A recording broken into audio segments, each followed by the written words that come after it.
ఈరోజు బషీర్బాగ్ ప్రెస్ క్లబ్లో మాల సంఘాలన్నీ కలిసి ఈరోజు ప్రెస్ మీట్ పెట్టడం జరిగింది. రేపు జరగబోతున్నటువంటి అసెంబ్లీ సమావేశాలలో మాకు జరుగుతున్నటువంటి అన్యాయాన్ని ప్రశ్నించాలి, మా సామాజిక వర్గానికి సంబంధించినటువంటి ఎమ్మెల్యేలు మంత్రులు మాట్లాడాలి, లేకపోతే అసెంబ్లీ ముట్టడిస్తామని చెప్పేసి ఈరోజు పిలుపునియడం జరిగింది. ఒకసారి మాట్లాడదాం వాళ్ళతో పాటు. నమస్తే అన్న. నమస్తే. రోస్టర్ పాయింట్లో మీకు అన్యాయం జరుగుతోంది, మీకు సంబంధించిన ఎమ్మెల్యేలు కావచ్చు, మంత్రులు కావచ్చు, ఈ విషయం మీద ఏం మాట్లాడతలేరు. దీనిపైన మీరు ఏమంటారు? ఏదైతే అసెంబ్లీ రేపు నుంచి స్టార్ట్ అవుతుంది కాబట్టి మేము ముఖ్యమంత్రి గారిని, మా యొక్క ప్రజాప్రతినిధులను, ఏదైతే సబ్ కమిటీ మినిస్టర్స్ ఉన్నారో వాళ్ళందరినీ కూడా మేము డిమాండ్ చేస్తూ ఉన్నాం. ఎస్సీ వర్గీకరణ అంశం అనేది రాజ్యాంగానికి విరుద్ధము మొదలు, దాని తర్వాత ఆర్టికల్ 341కు విరుద్ధము, పార్లమెంటుకు విరుద్ధము. ఒకవేళ మీరు ఎస్సీ వర్గీకరణ అమలు చేయాలి అంటే కనుక పార్లమెంటులో బిల్లు పెట్టాలి, 2/3 మెజార్టీతోని అక్కడ పార్లమెంటులో పాస్ చేయాలి. ఏదైతే మనకు ఉన్నటువంటి ఈడబ్ల్యూఎస్ వాళ్ళకు కూడా 10% రిజర్వేషన్లు పెంచినప్పుడు మరి పార్లమెంటులో బిల్లు పెట్టి పాస్ చేశారు. మరి ఈ రోజు ఎస్సీ వర్గీకరణ అంశాన్ని మరి పార్లమెంటులో చర్చ పెట్టకుండా, పార్లమెంటులో బిల్లు పెట్టకుండా ఈ రోజు ఆగా మేఘాల మీద ఈ రోజు మరి సుప్రీంకోర్టు ద్వారా గైడ్లైన్స్ ఇప్పించారంటే దీన్ని మేము తీవ్రంగా ఖండిస్తున్నాం. కాబట్టి మాల ప్రజాప్రతినిధులు ముఖ్యమంత్రి గారు దీని మీద పరిశీలన చేయాలి. ఏదైతే మేధావులతోని కానీ న్యాయ నిపుణులతోని మరి చర్చించి మరి ఎస్సీ వర్గీకరణ చేసినటువంటి విధానాన్ని మేము తీవ్రంగా ఖండిస్తున్నాం. ఎస్సీ వర్గీకరణ చేసిన తర్వాత సమన్వయము, సామాజిక న్యాయం జరగాలి. విద్యా, ఉద్యోగ, ఉపాధి రంగాల్లో, ఆర్థిక, రాజకీయ, సామాజిక రంగాల్లో మరి అందరికీ కూడా న్యాయం చేయాలని చెప్పేసి అని మేము ఇంతకుముందు డిమాండ్ చేసినాము. ఏదైతే ఎస్సీ వర్గీకరణ చేయాలనుకుంటారో అది శాస్త్రీయబద్ధంగా జరగాలి, అశాస్త్రీయంగా జరిగిందని చెప్పేసి అని మేము భావిస్తా ఉన్నాం. కాబట్టి ఈరోజు ముఖ్యమంత్రి గారు మరి మాకు ఇచ్చినటువంటి రిజర్వేషన్ 5% ఏదైతే ఉందో అది మాకు చాలా తీవ్ర నష్టం చేస్తుంది. మరి 5% నుంచి 7% రిజర్వేషన్ పెంచాలని చెప్పేసి మేము డిమాండ్ చేస్తా ఉన్నాం. దాంతోపాటు 20 లోపు అంటే ఓసీలకు, బీసీలకు, ఎస్సీలకు, ఎస్టీలకు అందరికంటే మరి మేము అభివృద్ధి చెందినటువంటి వాళ్ళమని చెప్పేసి మమ్మల్ని తీసుకుపోయి ఎక్కడ వేశారు. కానీ తెలంగాణ రాష్ట్రంలో మేము అత్యంత వెనుకబడ్డదంటే మాల సామాజిక వర్గానికి 20 లోపు 2 రోస్టర్ పాయింట్లను కేటాయించాలి. అది 3 అండ్ 13 రోస్టర్ పాయింట్లను కేటాయించాలని చెప్పి మేము డిమాండ్ చేస్తా ఉన్నాం. మరి ఏదైతే ఉమెన్ కమిషన్ ఇచ్చినటువంటి రిపోర్ట్లో ఏముందంటే మరి తెలంగాణ రాష్ట్రంలో 5,25,000 ఉద్యోగులు ఉన్నాయి. ఆ ఉద్యోగాల్లో మరి షెడ్యూల్ క్యాస్ట్కు సంబంధించిన ఉద్యోగాలు 93,000 మాదిగలు 46,000, మాలలు 36,000, ఉపకులాలు 11,000. మరి మాలలో కూడా 15,000 ఉద్యోగాలు ఆంధ్ర ఉద్యోగులే ఉన్నారు. దానిలో తీసేస్తే మేము 11,000. మరి మాదిగల కంటే మాలలు ఎక్కడ అభివృద్ధి చెందారు? ఎక్కడ కూడా అభివృద్ధి చెందలేదు. కాబట్టి ఆగమేఘాల మీద ఏదైతే చంద్రబాబు నాయుడు మాటలు పట్టుకొని వారి యొక్క డిఎన్ఏ మరి ముఖ్యమంత్రి రేవంత్ రెడ్డి గారు కాబట్టి వారి యొక్క ఆధ్వర్యంలో నడుస్తున్నటువంటి సందర్భం కనిపిస్తుంది. అదేవిధంగా బీజేపీ ప్రభుత్వం మాటలు పట్టుకుని బీజేపీకి ఏజెంట్గా ఉంటూ ముఖ్యమంత్రి గారు ఈ రోజు మాలల గొంతును కోసినటువంటి సందర్భం ఏదైతే ఉందో దాన్ని మేము తీవ్రంగా ఖండిస్తున్నాం. రేపు జరగబోయే అసెంబ్లీలో మరి మాలలకు జరుగుతున్న నష్టం మీద మరి మాల విద్యార్థులకు, ఉద్యోగులకు అంటే విద్యార్థులు చదువుకోనికే సీట్లు లేవు, మరి ఉద్యోగులకు ప్రమోషన్లు లేవు. మరి విద్యార్థులు పిహెచ్డి చేయాలన్నా, ఎంబీఏ చేయాలన్నా, ఎంసీఏ చేయాలన్నా, బీఏ చేయాలన్నా, బీకామ్ చేయాలన్నా, పిహెచ్డి చేయాలన్నా దేంట్లో కూడా మరి ఉద్యోగాలు రావట్లేదు, పిల్లలకు సీట్లు రావట్లేదు.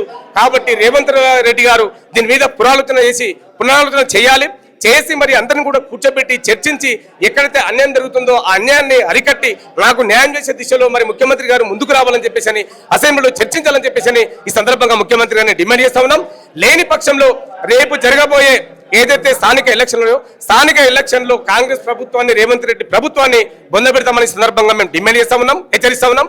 దాంతోపాటు ముఖ్యమంత్రి గారు ఈ విషయంలో చర్చించకుంటే మా యొక్క తెలంగాణ రాష్ట్ర మాల సంఘాల జేఏసీ ఆధ్వర్యంలో మేము ఒక 50 నుంచి 100 మందిని మరి ఢిల్లీకి వెళ్ళి ఢిల్లీ పెద్దలతోని మరి సోనియా గాంధీతోని, రాహుల్ గాంధీతోని, ఖర్గే గారితోని, అదేవిధంగా మన వేణుగోపాల్ గారితోని అందరితోని చర్చించి మాకు అన్యాయం చేసిన రేవంత్ రెడ్డిని వెంటనే మరి కాంగ్రెస్ పార్టీ నుంచి బర్తరఫ్ చేయాలి, ముఖ్యమంత్రి నుంచి తొలగించాలని చెప్పేసి మేము డిమాండ్ చేయబోతున్నాం. కాబట్టి ముఖ్యమంత్రి గారు ఇప్పటికైనా మేము వేసిన ఓట్లతోని తెలంగాణ రాష్ట్రంలో మాలలు భుజాన వేసుకుని 70 సంవత్సరాల నుంచి కాంగ్రెస్ పార్టీని భుజాన వేసుకొని మోస్తున్నాము.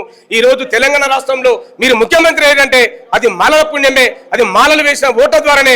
ఈ రోజు మాలలు వన్ సైడ్ ఏకపక్షంగా వేసినటువంటి మాలలను తలపెడుతున్న గొంతుకొస్తే ఖబర్దారని చెప్పేసి హెచ్చరిస్తూ మరి మీరు ఈ మాలలకు జరుగుతున్న అన్యాయం మీద పరిశీలన చేసి మరి అసెంబ్లీలో తీర్మానం చేసి మాకు న్యాయం చేసే దిశలో మీరు ముందుకు రావాలని చెప్పేసి మేము డిమాండ్ చేస్తా ఉన్నాం. మాల విద్యార్థులకు ఎలా అన్యాయం జరుగుతుంది? రేవంత్ రెడ్డి సర్కార్ కక్షపూరితంగా తీసుకొచ్చిన ఎస్సీ వర్గీకరణ బిల్లు వల్ల ఎస్సీ వర్గీకరణ బిల్లు ఏప్రిల్ 14th రోజు అమల్లోకి వస్తే అంతకంటే ముందు వచ్చిన నోటిఫికేషన్లలో ఇంజనీరింగ్ అయితేంది, నీట్ అయితేంది, ఈ పిహెచ్డి అయితేంది, గురుకులాల నోటిఫికేషన్ అయితేంది, మొన్న వచ్చిన బీఈడి నోటిఫికేషన్లలో ఎస్సీ వర్గీకరణను ఇంప్లిమెంటేషన్ చేయడం వల్ల ఎస్సీ వర్గీకరణ rationalisation of reservation act POA section 4లో ఏమనున్నదంటే ఈ రిజర్వేషన్ అనేది అమల్లోకి రాకముందుకు వచ్చిన నోటిఫికేషన్లకు ఈ రిజర్వేషన్ అనేది అప్లికేబుల్ కాదా అని చెప్పినా కూడా రేవంత్ రెడ్డి సర్కార్ మాల సామాజిక వర్గం మీద, విద్యార్థుల మీద, నిరుద్యోగుల మీద కష్టపూరితంగా అమల్లోకి తీసుకొచ్చి సగానికి సగం ఇంజనీరింగ్ సీట్లు నష్టపోయినాం. సుప్రీంకోర్టు జడ్జిమెంట్లు ఉన్నాయి కదా, పాత నోటిఫికేషన్లకు ఎలాంటి మార్పులు చేయొద్దు, ఏ విధంగా రిజర్వేషన్ కన్ఫర్మ్ చేస్తారో అదే ఇవ్వాలని చెప్పేసి సుప్రీంకోర్టు జడ్జిమెంట్ ఉన్నాక కూడా ఎలా చేసిరంటారు? అదే కదా రేవంత్ రెడ్డికి ఏంటంటే చట్టాన్ని తుంగలో తొక్కడం, చట్టాన్ని గౌరవించకపోవడం అనేది తనకు వెనుతో పెట్టిన విద్య. తను ఎన్ని కేసులలో ఉన్నాడో తెలుసు. ఈ ఓటుకు నోటు కేసు చట్టవిరుద్ధమైన కేసు, దాంతోపాటుగా మళ్ళీ మొన్న ల్యాండ్ ఈ మల్కాజ్గిరి ఎంపీకి ఉన్నప్పుడు ఎన్ని ల్యాండ్ గ్రాబ్లు అయినాయో అది అందరికీ తెలుసు. ఎన్ని కేసులు అయినా కూడా ఆయనకు తెలుసు. చట్టాన్ని గౌరవించకపోవడం అనేది అత్యధికంగా తనకున్న ఒక క్వాలిటీ, తనకున్న ఒక డిగ్రీలలో హైయెస్ట్ డిగ్రీ చట్టాన్ని పాటించకపోవడం అనేది రేవంత్ రెడ్డి యొక్క అది. అందుకనే ఇంకేం చేసిండంటే ఇప్పుడు నీట్ అనేది కూడా ఫిబ్రవరిలో నోటిఫికేషన్ వచ్చింది. ఫిబ్రవరిలో నోటిఫికేషన్ వచ్చినా కూడా హైకోర్టు మొన్న గైడ్లైన్స్ ఇచ్చింది. మేము కోర్టులో కేసేసినాం. కోర్టులో కేసేస్తే హైకోర్టు గైడ్లైన్స్ ఇచ్చింది. నన్ను తీసుకుపోయి మేము హైకోర్టుకు దానికి తీసుకుపోయి కూడా వీసీకి ఇచ్చినాం. ఆయన కూడా సుప్రీంకోర్టు గైడ్లైన్స్ను పక్క పెట్టింది కాకుండా హైకోర్టు గైడ్లైన్స్ను కూడా పక్క పెట్టి జీవో 9 అనే రూల్ 9 అని ఒకటి తీసుకొచ్చాట. మొన్న చెప్తా ఉన్నారు ఖచ్చితంగా మీరు ఇంప్లిమెంటేషన్ చేయాల్సిందే అని చెప్పి ఒక దొంగతనంగా ఈరోజు మా మాల విద్యార్థుల యొక్క భవిష్యత్తును అంధకారం చేసిండు. ఎంబీబీఎస్ సీట్లలో, ఇంజనీరింగ్ సీట్లలో, బీఈడి సీట్లలో సగానికి సగం మా మాల సామాజిక వర్గ విద్యార్థులు కోల్పోయారు. దీనిపైన ఖచ్చితంగా రేవంత్ రెడ్డి గారు పునఃసమీక్ష చేసి ఆల్రెడీ కేసు వేసినాం. ఆ కేసుకు మాకు ఫేవర్గా వచ్చినాక కూడా మీరు చట్టాన్ని తుంగలో తొక్కి చేసిన ఈ రిజర్వేషన్ను, అమలుపరచిన ఈ రిజర్వేషన్ సీట్లను మరొకసారి పునరాలోచన చేయాల్సిన బాధ్యత మీపై ఉన్నది. అసెంబ్లీ సమావేశాలలో ఖచ్చితంగా చర్చించాల్సిన బాధ్యత కూడా మీపై ఉన్నదని కాంగ్రెస్ పార్టీలో ఉన్న, వివిధ పార్టీలలో ఉన్న మాల సామాజిక ప్రజాప్రతినిధులు దీనిపైన మీరు ఖచ్చితంగా అసెంబ్లీ సమావేశాలలో చర్చ పెట్టాలని చెప్పి మేము డిమాండ్ చేస్తా ఉన్నాం. దాంతోపాటుగా రేవంత్ రెడ్డి ఏం చేస్తా ఉన్నాడు, మాలలు ఏం చేస్తారులే అన్నట్టే చట్టాన్ని, ఎందుకంటే వాళ్ళు తీసుకొచ్చిన చట్టాన్ని కూడా తుంగలో తొక్కి ఈరోజు మాలలకు అంత బహిరంగంగా అన్యాయం చేస్తా ఉన్నా కూడా మన మాల సామాజిక వర్గం తనకు మన సత్తా ఏందో చూపెట్టకపోతే తను ఇలానే రాబోయే రోజులలో తెలంగాణలో మన మాల సామాజికం లేకుండా చేసే కుట్రలు జరుగుతూ ఉన్నాయి. కాబట్టి తెలంగాణ రాష్ట్రంలో మరి ముఖ్యమంత్రి గౌరవ రేవంత్ రెడ్డి గారు మా 40 లక్షల మంది మాల సమాజాన్ని మీద కక్ష కట్టి, మాల విద్యార్థుల మీద కక్ష పూని, మా మాల ఉద్యోగుల మీద మరి కక్ష పూని మరి మాల జాతిని మొత్తం నిర్వీర్యం చేస్తున్నటువంటి ఈ దశలో ముఖ్యమంత్రి రేవంత్ రెడ్డి గారికి తెలంగాణ రాష్ట్ర మాల సంఘాలు చేసి విజ్ఞప్తి చేస్తూ ఉన్నది. మొదటిసారిగా విజ్ఞప్తి చేస్తూ ఉన్నాం. హద్దు దాటితే హెచ్చరికలు కూడా జారీ చేస్తాం. మంట మండిపోతా ఉన్నది. మా ఆత్మగౌరవం దెబ్బతింటా ఉన్నది. మా విద్యార్థులందరికీ మరి విద్యార్థులకు మరి సీట్లు రావట్లేదు చదువుకోవడానికి. ఉద్యోగులందరికీ కూడా మరి రోస్టర్ విధానం ప్రవేశపెట్టి అన్యాయం చేస్తూ ఉన్నారు. కాబట్టి తెలంగాణ రాష్ట్రంలో ఉన్నటువంటి మాల సమాజం అంతా కూడా రేవంత్ రెడ్డి గారిని హెచ్చరిస్తూ ఉన్నది. రేవంత్ రెడ్డి గారు మీరు కాంగ్రెస్ పార్టీ ముఖ్యమంత్రి, బీజేపీ, తెలుగుదేశం పార్టీ సంబంధించినటువంటి ముఖ్యమంత్రి తేల్చాల్సిందిగా విజ్ఞప్తి చేస్తూ ఉన్నాం. ఇది కాంగ్రెస్ పార్టీ నినాదం కాదు, ఇది విధానం కాదు. గతంలో అనేక సంవత్సరాలుగా మా మాల జాతి అంతా కూడా కాంగ్రెస్ పార్టీకి పనిచేస్తూ కాంగ్రెస్ పార్టీలో మరి మా అందరూ కూడా సాక్రిఫైస్ చేసినటువంటి మా కుటుంబాలను అన్యాయం చేస్తూ కేవలం మాల జాతిని టార్గెట్గా పెట్టి మీరు మాలను అణిచివేసే ధోరణిలో ప్రవర్తిస్తూ ఉన్నారు. కాబట్టి రేవంత్ రెడ్డి గారు తప్పకుండా ఈ అసెంబ్లీ సమావేశాల్లో ఏదైతే అన్యాయం జరిగిందో రోస్టర్ విధానం తప్పకుండా సవరించాలని చెప్పి, ఒకవేళ సవరించకపోతే రేవంత్ రెడ్డి గారు మీనే ఉద్యమం చేస్తాం.